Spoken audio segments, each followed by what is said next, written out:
Math magician online class में आपका स्वागत है। दोस्तों, मैं श्याम कुमार।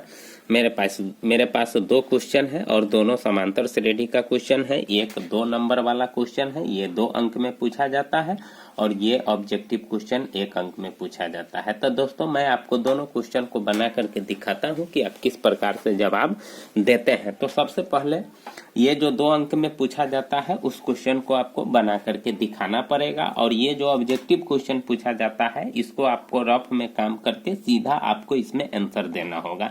तो सबसे पहला क्वेश्चन है कि समांतर श्रेणी इतना का कौन सा पद -81 है, यानी कैमा पद -81 है। आपसे पूछ रहा है कि ये जो -81 है ये कैमा पद है।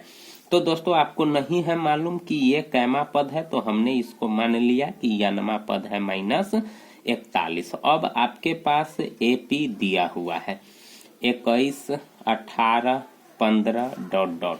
तो आप जानते हैं जब एपी दिया हुआ रहता है तो सबसे पहले एपी से प्रथम पद यानी ए मालूम कर लेते हैं और डी मालूम कर लेते हैं। ए का मतलब प्रथम पद और डी का मतलब होता है सार्वंतर। तो ए जो पहला पद होता है और सार्वंतर अगला पद माइनस पिछला पद, अगला पद माइनस पिछला पद, तो कहीं से भी आप अगला पद माइनस पिछला पद कर सकते हैं। तो -3 आ गए, ठीक ना दोस्तों।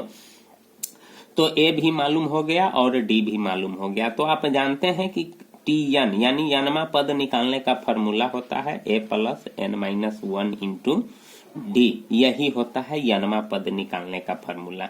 तो टी एन दोस्तों आपका -81 है, स्पष्ट है यनमा पद। तो टी एन बराबर ए आपका 21 है प्लस एन आपको नहीं है मालूम और डी आपको मालूम है कितना -3।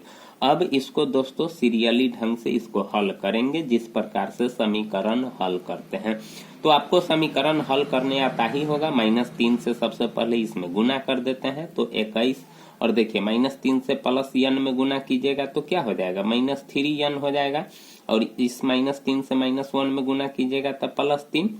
अब दोस्तों इसको जिस प्रकार से हल करते हैं आगे n का वैल्यू निकालते हैं। तो 21 और 3 ये दोनों धनात्मक संख्या है तो जुट जाएगा। तो -81 बराबर कितना हो जाएगा 21 और 3 24 -3n हो जाएगा।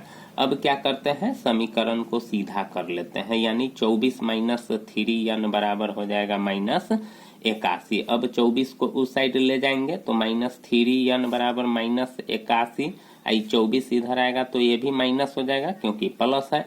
अब देखिए -3n बराबर, अब जोड़िए 4 × 1 5, 4 × 1 5, 8 × 2 10 -105 होगा क्योंकि दोनों ऋणात्मक संख्या है तो जुट करके भी ऋणात्मक ही आएगा और माइनस से माइनस खत्म। अब 3 को उधर ले जाइएगा तो 105 में 3 से क्या हो जाएगा भाग हो जाएगा, ये कट जाएगा। 3 × 3 = 9, 3 × 5 = 15, यानी n बराबर आपका कितना आ गया 35 आ गया। तो दोस्तों जो 35वां पद होगा ना वो -81 होगा। क्या होगा 35वां पद जो होगा वह -81 होगा। इस प्रकार से आंसर लाते हैं। दूसरा क्वेश्चन है, कहता है एपी दिया हुआ है। देखिए 3, 7, 11 ... 14वां पद, यहाँ पदों की संख्या आपको दे दिया है तो इसका मतलब T14 निकालना होगा आपसे, नहीं तो वही चीज सबसे पहले ए ढूंढ लेते हैं 3 प्रथम पद और डी सार्वंतर यानी अगला पद माइनस पिछला पद, तो 4 हो जाएगा। नहीं, अगला पद माइनस पिछला पद एपी में से कहीं भी ढूंढ लेते हैं। अब हमको निकालना है क्या T14।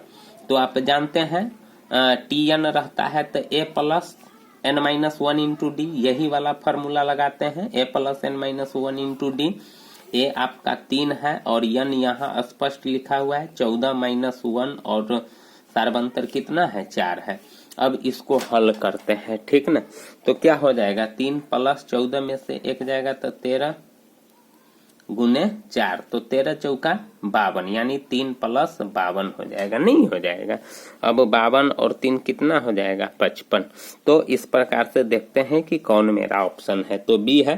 तो जो यानी OMR पर जो होगा बी उसको क्या कर देंगे दोस्तों बढ़िया से उसको कलर कर देंगे, एकदम गोलाई में थोड़ा भी उस गोलाई से बाहर नहीं निकलना चाहिए। तो दोस्तों इस प्रकार से एपी पर के सवाल सबको हल किया जाता है।